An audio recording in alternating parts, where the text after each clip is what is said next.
പക്ഷേ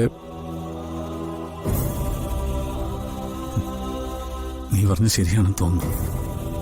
ആ യാത്ര ഒഴിവാക്കാമായിരുന്നു. അവൾ നിർബന്ധം പിടിച്ചപ്പോ എനിക്ക് അവളെ അങ്ങോട്ട് പറഞ്ഞ് മനസ്സിലാക്കാനും പറ്റിയില്ല. അവക്കെന്തെങ്കിലും പറ്റിയ പിന്നെ മോനെ, സംഭവിക്കാനുള്ളതൊക്കെ സംഭവിച്ചു. ഇനി അതോർത്ത് വിഷമിച്ചിട്ട് എന്താ കാര്യം? നീ സമാധാനിക്ക്, അവൾക്കൊന്നും വരില്ല. ഞാൻ നിന്നെ കുറ്റപ്പെടുത്താനൊന്നും പറഞ്ഞതല്ല, എന്റെ വിഷമം കൊണ്ട് പറഞ്ഞു പോയതാ. ഞാൻ ചെന്ന് കുഞ്ഞിനെ എടുക്കാൻ പറ്റുമോ നോക്കട്ടെ. സിസ്റ്ററെ, ആ കുഞ്ഞിനെ എടുക്കാൻ പറ്റുമോ? കുഞ്ഞതിന്റെ അമ്മയുടെ അടുത്ത് സുഖമായി കിടക്കുമല്ലേ, പിന്നെന്തിനാ മാറ്റുന്നത്? അത് പിന്നെ ആ കുഞ്ഞിന്റെ അമ്മയുടെ കുഞ്ഞിന്റെ കാര്യമൊക്കെ ഞങ്ങൾ നോക്കിക്കോളാം. തൽക്കാലം നിങ്ങൾ അവിടെ പോയിരിക്കേ.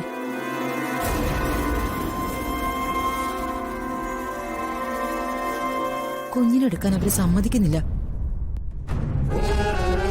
കുഞ്ഞിന്റെ അമ്മ അവളാണെന്നാ അവര് തെറ്റിദ്ധരിച്ചു വെച്ചിരിക്കുന്നത്. സ്വന്തം കുഞ്ഞിനെ പോലെ കെട്ടിപ്പിടിച്ച് കിടക്കുന്ന കണ്ടില്ലേ?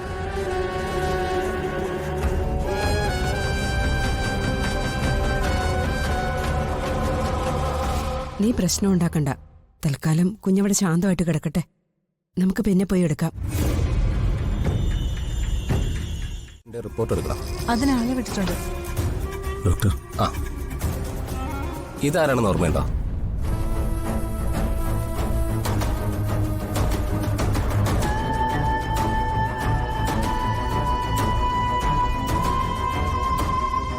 ഒന്നുകൂടി സൂക്ഷിച്ചു നോക്കൂ. ഇതാരാണ്? തന്റെ ഹസ്ബൻഡ് അല്ലേ ഇത്?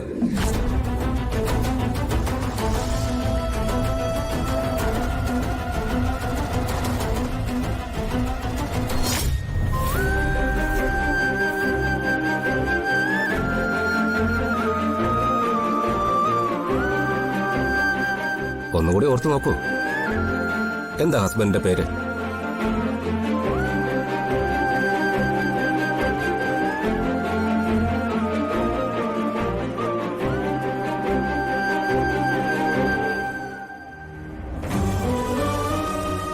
ഈ നിൽക്കുന്ന ആരെങ്കിലും ഓർമ്മയുണ്ടോ?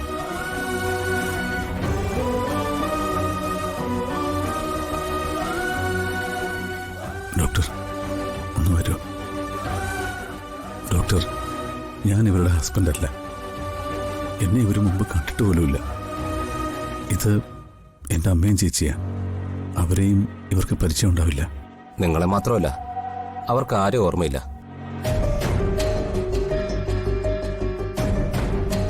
നിങ്ങളൊന്ന് എന്റെ മുറിയിലേക്ക് വരൂ. ജെസി, ഒന്നുകൂടെ ഒന്ന് ട്രൈ ചെയ്യിപ്പിച്ചോ. ശരി ഡോക്ടർ. ആ വരൂ.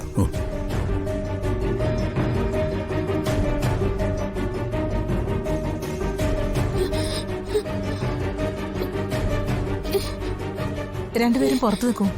എന്തെങ്കിലും ആവശ്യമുണ്ടെങ്കിൽ ഞാൻ വിളിച്ചോളാം. അല്ല, നമ്മുടെ കുഞ്ഞ് അമ്മയുടെ കൂടെ തന്നെ കിടന്നോട്ടെ. നിങ്ങൾ ചെല്ല്. അമ്മേ വന്നേ.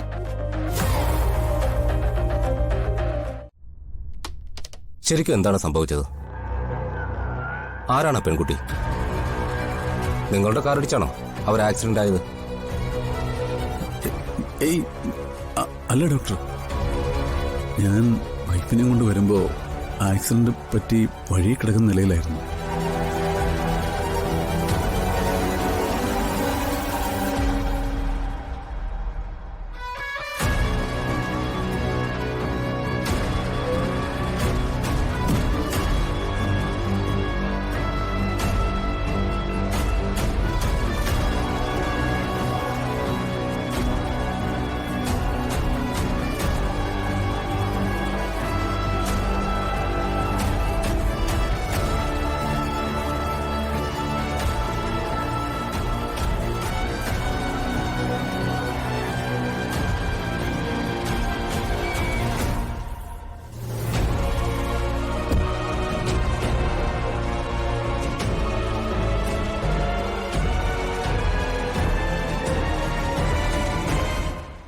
ഓ, അത് ശരി. അപ്പോ അത് നിങ്ങളുടെ കുഞ്ഞാണല്ലേ? അതെ ഡോക്ടർ. എത്രയും പെട്ടെന്ന് പോലീസിൽ ഇൻഫോം ചെയ്യണം.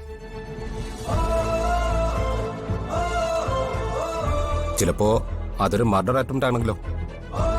അവർക്ക് എന്തെങ്കിലും സംഭവിച്ചാൽ നിങ്ങൾ തൂങ്ങും. ഡോക്ടർ, ശരിക്കും എന്താണ് ഇപ്പോഴത്തെ ഒരു കണ്ടീഷൻ?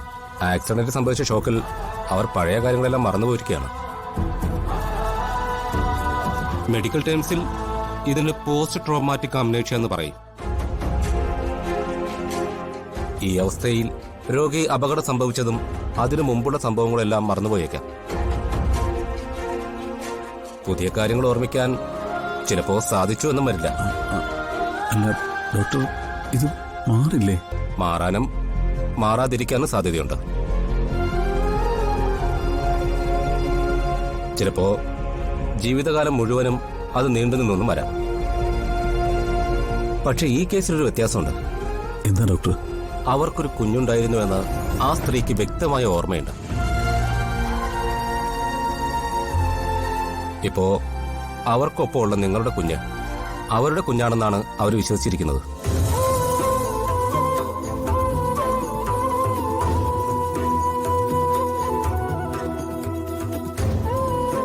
ആക്സിഡന്റ് നടന്ന സ്ഥലത്ത് ഈ സ്ത്രീ മാത്രമേ ഉണ്ടായിരുന്നുള്ളൂ. അത് ഡോക്ടർ, ഞങ്ങൾ കാണുമ്പോ കുഞ്ഞുണ്ടായിരുന്നില്ല. ഒന്നുകിൽ ആക്സിഡന്റ് നടക്കുമ്പോ കുഞ്ഞ് അവരുടെ കയ്യിൽ നിന്ന് തെറിച്ചു പോയതാവാം, അതല്ലെങ്കിൽ അതിനു മുമ്പ് അവരുടെ കയ്യിൽ നിന്ന് കുഞ്ഞിനെ നഷ്ടപ്പെട്ടതാവാം. അതൊന്നും അവർക്ക് ഓർമ്മയില്ല.